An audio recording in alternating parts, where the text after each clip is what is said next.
Napakahirap po ang pumunta, tumayo, at magsalita sa inyong harapan. Pero noong paman, alam kong walang madali kapag ikaw ay Marcos. Nanginginig ako at ang aking boses, hindi dahil ako'y natatakot sa inyo, kundi dahil nalulungkot po ako. Ipagpaumanhinig niyo kung sa gitna ng pagsasalita ko, ako'y hihinto, hihinga dahil sa bigat ng aking kalooban. Pero hindi yan ang dapat kong ihingi ng paumanhin. Hindi yan ang kasalanan ko sa bayan na dapat ihingi ko ng tawad. Narito po ako dahil sa tawag ng Iglesia ni Cristo para sa transparency, accountability, at hustisya. At dahil sa tawag ng sarili kong konsensya, bilang senador, bilang kapatid, bilang Pilipino. Bata pa lamang kami ni Bongbong. Alam na ng buong pamilya ang problema sa kanya.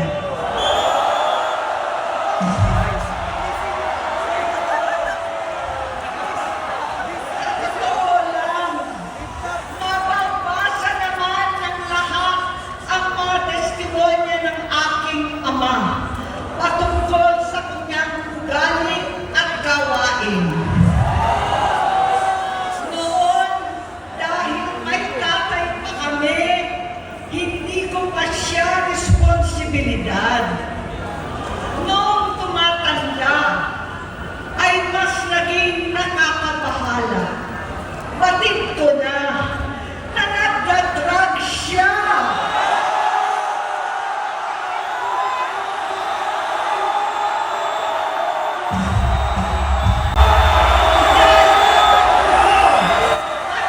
Pamilya, nalaman ng pamilya, seryoso ito. Minsan, kami ng Presidential Guard at Metro Gold pa ang naglilinis tuwing nagpa-party po sila.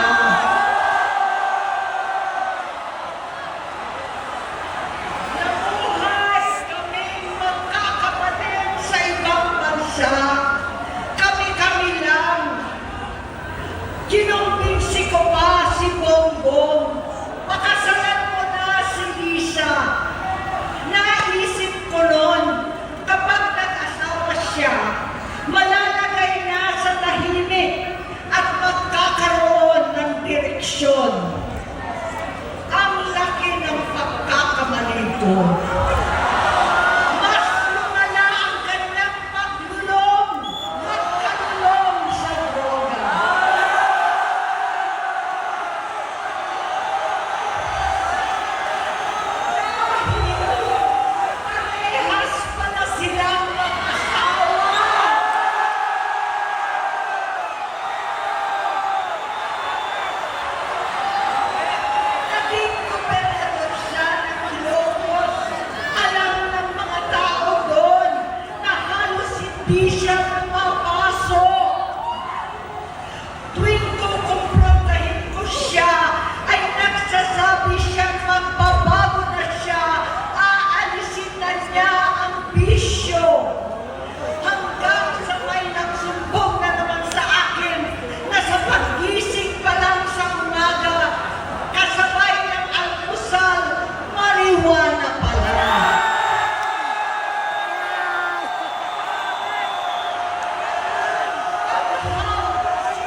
Simula noon, naging malabo sa amin ang lahat. Kaysa mag-away, bigla na lamang lumayo ang loob namin sa isa't isa. Noong 2016, kasabay ng kampanya ni dating Pangulong Duterte laban sa droga, lumabas ang pangalan ni Bongbong sa listahan. Nakasama siya sa listahan ng mga celebrities, mga artista, Maricel Soriano at iba pa. Masinsinan kong kinausap si Pangulong Rodi. Halos manikluhod ako. Sinabi ko ayon sa kapulisan, dapat unahin, usigin ang mga pusher at saka na lamang sagipin ang mga user. Naligtas si Bongbong. Labis ang takot ko at pag-aalala. Kinausap ko siya at nagsabi siyang talagang siya ay nagbabago na. Muli at lagi, hindi ako nawalan ng pag-asa. Ako'y naniwala ulit. Mula noon na natatanggap ko na lang na balita tungkol sa kapatid ko ay regular na pagpapadoktor. Kaya kumalma naman ako. Inisip ko, totoo, dahil na-opera na ang tuhod niya sa gout. Siguro, totoo na ito. Hanggang nito, nalaman ko na tuloy ang paggamit niya sa mga party na garapalan naghahain ng droga. Pinagmamalaki pa ng mag-asawang kayang-kaya nila ang microdosing ng cocaine. Hati-hatiin daw para 4 na beses sa isang araw. Hindi mabibisto. Ang pagpapadoktor, pinalabas nila ang pag-stem cell. Nagpapalit daw ng dugo, nagpapa-blood transfusion. Kayang-kaya raw, hindi ko maintindihan ang pinagsasabi. Noong 2021, kahit papano, nagkikita kami at nagkakausap. Sumumpa siya sa aking talagang hinintunan niya. Naniwala ako kasi sabi niya gusto niyang tumakbo. Ang sabi ko, tutulong ako sa abot ng aking makakaya. Ipinakilala ko si Bongbong kay Inday. Naging magkatandem sila. Pagkatapos noon ay biglang hindi na niya ako ulit kilala. Kahit si Inday, nagtataka, bigla ko na itsapwera. Kahit ganon, nangampanya pa ako para sa kanya. Kahit si Inday na lang ang aking nakakausap. Hindi ko alam bakit ako nakabang sa headquarters nila sa Mandaluyong. Hindi ko alam bakit walang nagre-report sa akin tungkol sa kampanya. Sa totoo lang, masakit mang aminin, nung dinidisqualify na siya, halos papaboran ko na sana dahil may nagsumbong sa akin mula sa kanyang campaign team na gumagamit na naman siya. Nung sinabihan ko, siya at mga taong nasa paligid niya, nagkaisa silang tuluyan akong alisin sa kampanya na ako naman ang bumuo. Sinabi nilang gusto ko na siya ay mag-disqualify para ako ang pumalit. Hindi totoo yun! Iniisip ko ang kalagayan ng aking kapatid at paano siya magsisilbi kung ganyan ang kalagayan niya. Pero pinaparating sa akin na hindi siya lulong at minsan na lamang tuwing nagpa-party. Hindi ko maipaliwanag bakit gusto kong maniwala at hindi mawalan ng pag-asa. Noong nanalo siya, naging pinakamalayo na kami sa isa't isa. Maliban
kanya.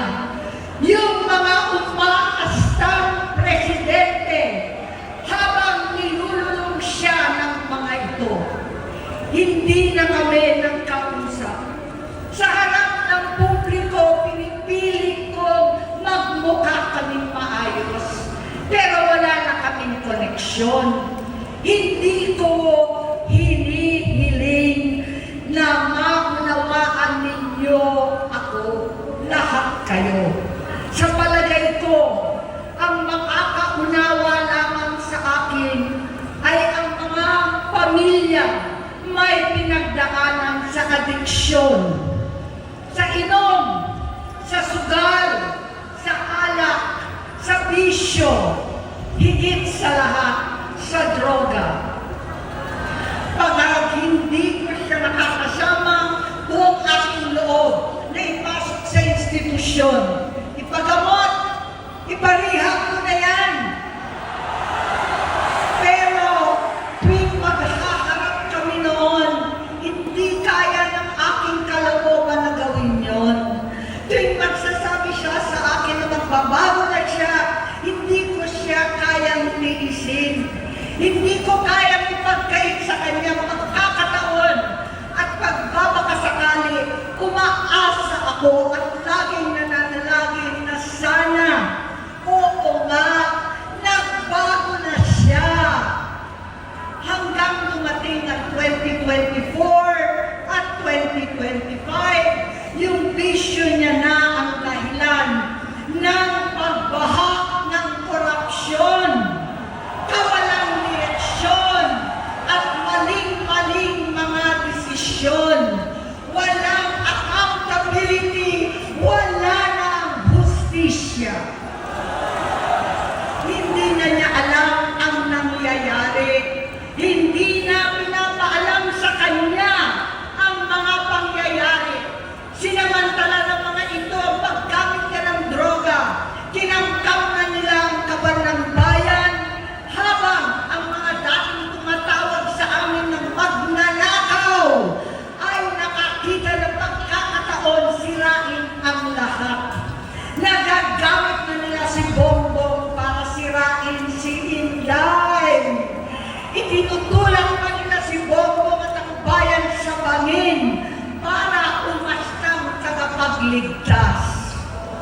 Mula sa pagtraidor at pagpapahamak kay VP Inday, sa confidential funds na kung tutuusin ang galing naman sa opisina ng Pangulo, hanggang sa pagpadukot sa dating Pangulong Duterte para itago na lamang sa ibang bansa. Ang kabaitan ni Bongbong ay naging kalupitan. Karapalan ng pagtatakip sa kanya ng mga nasa Congress, sa Senado, mga miyembro ng kabinete. Kitang-kita na ng taong bayan, wala nang puwang ang kahihiyan. Para bang nauulit ang bangungot ng kasaysayang dinamas namin noon. 68 years old po ang tatay ko nung pinatalsik sa pwesto. 68 years old na rin si Bongbong ngayon.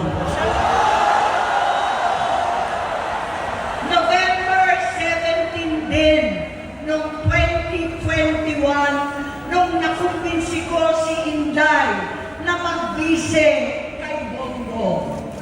November 18 po bukas ang ikatlong araw natin. Siyam na taon na nakakaraan. Saktong November 18 pa talaga na pinalibing ni Pangulong Duterte ang tatay ko sa libingan ng mga bayani. Halo-halo na ang aking nararamdaman, pero alam kong ito ang dulo at hangganan ng aking pagtitiis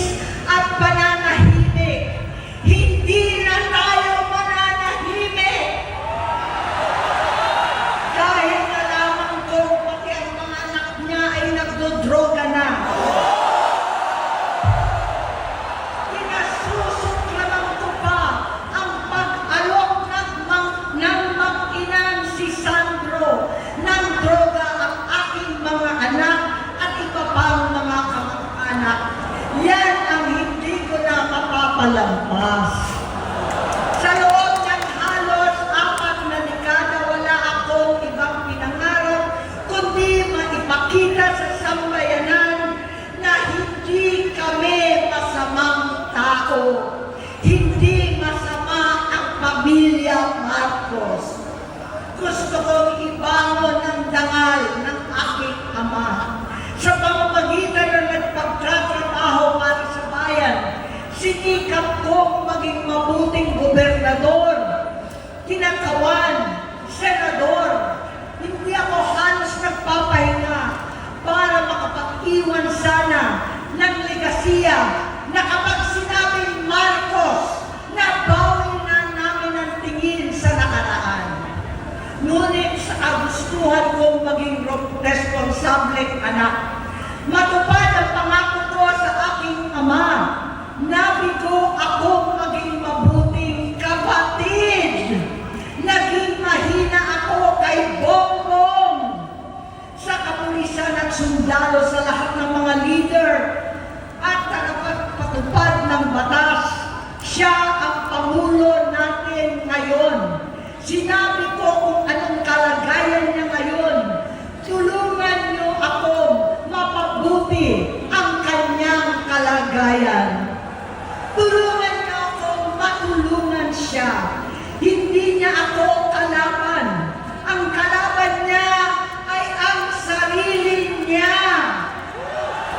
At nadadamay ang bansa sa laban na yan. Bilang senador at lingkod bayan, batid ko ang mga problema at gaya ng bayan, alam ko rin ano ang solusyon. Sa pagkakawatak-watak, patuloy na pamumulitika, pagnanasa sa kapangyarihan ng mga talunan naman, kabuluhan sa Mindanao, alanganing gyera sa China at Estados Unidos, kawalang pananagutan sa flood control scam, karapalang kahiman, panggigipit sa hindi kaalyado, pagkakanulo sa kapwa Pilipino, pagdakip sa dating Pangulong matandang may sakit upang ihagis lamang sa bansang dayuhan, pagsadsad ng piso, paglaganap ng gutom, paghihingalo ng ekonomiya, at pagsasawalang bahala sa taong bayan. Ang delubyo at kalamidad na nagdudulot ng parusa, ang korupsyon na nauwi sa kawalan ng tiwala at hustisya sa Pilipinas, sa kanyang pamahalaan, lahat ng yan ay masusolusyonan kung ikaw, aking kapatid, magsaayos ng iyong sariling kalusugan. Kapag humupa ang ingay sa politika, kapag umuwi na kami sa aming pamilya, hindi bilang senador, kundi bilang ate, bilang si Manang Aimee ni Bonget, kaya ito sasabihin sa harap ng taong bayan, sa harap ninyong lahat, at sa harap ni Bongbong. Bonget, magtatatlong taon na tayong hindi nakakausap. 3 taon ko nang sinusubukan muli na ako'y pakinggan. Siguro ngayon ay makakarating ng buo ang gusto kong sabihin. Walang mababawasan, hindi madadagdagan. Bongbong, nag-aalala sa iyo si Manang. Tuwing nakikita kita sa TV, gusto kitang puntahan. Napakalaki ng pinagbago mo. Itsura, pagsasalita, takbo ng pag-isip. Minsan, napapatanong ako sa sarili ko, ikaw pa ba yan? Si Bongbong ba talaga yung nakikita ko? Pero ako, aling ko, ako pa rin ito. Ako pa rin ang ate mo na tumayong ama't ina sa inyo sa ibang bansa.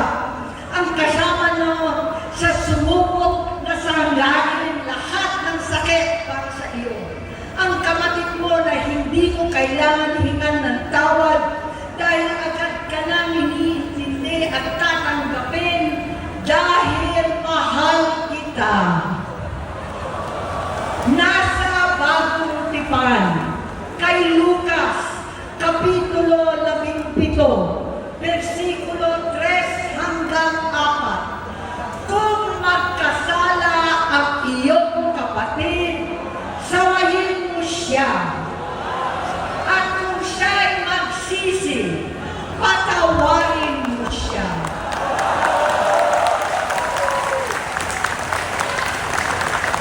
Tama na, adik ko. Tapusin mo na ang paghihirap mo at ng bayan. Gaya nung umalis tayo sa palasyo, kaya mo pa rin hawakan ang iyong kamay, huwag kang matakot. Malaki na ang dulot sa iyo ng droga. Sinisisi ko ang sarili ko dahil hindi ako nakinig sa mga sumbong. Hindi ako nakialam. Hindi ako maniwala. Pero hindi pa huli ang lahat. Tama na, ading ko. Magpahinga na tayo. Umuwi na tayo. Magpagamot, magpagaling at nangangako ako. Hindi ako malilinang, hindi ako magkukulang. Lahat ng kasama mo ngayon, hindi natin kasama sa pinakamadilim na bahagi ng buhay natin. Kasama mo sila ngayon dahil nasa taas ka pa. Ako at ang ating mga tunay na kapatid dito sa Luneta ang kasama mo kahit magdilim ulit ang lahat. Talikuran mo ang iniisip at ibinubulong lang ang misyon. Unahin na natin ang kalusugan mo dahil sa adiksyon na bigyan mo ng malubhang karamdaman ang buong bansang Pilipino. Matatanda na tayo. Sakitan na si Mami. Alagaan na lang natin ang isa't isa. Kaliwat kanan man ang panghuhusga sa akin. Malinaw sa aking puso na dapat mauna ang Diyos, ang bayan, pamilya at sarili. Hanggang sa mga oras na ito, Bonget, gusto kong malaman mo na hindi na sinusukuan. Hindi ko kakayanin kung mapapahamak ka.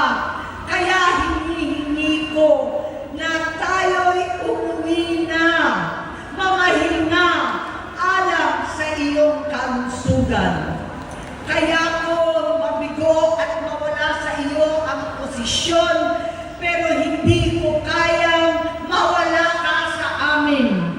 Ayusin mo ang sarili mo. Magpagamot, alisin ang droga sa iyong sistema. Wala akong ibang gusto kundi gumaling ka, malagpasan natin ito muli. Dahil wala akong ibang hinahangad bilang ate, kundi maging masaya ka, maging ligtas sa panganib, malusog, matagumpay sa buhay. Itama ang mali, labanan ang adiksyon, at ako hindi kailanman aalis sa iyong tabi. Susuporta at hindi titigil, manalangin kasama ninyo dito sa Luneta at sa buong mundo. Dahil iyon naman ang tungkulin at ibig sa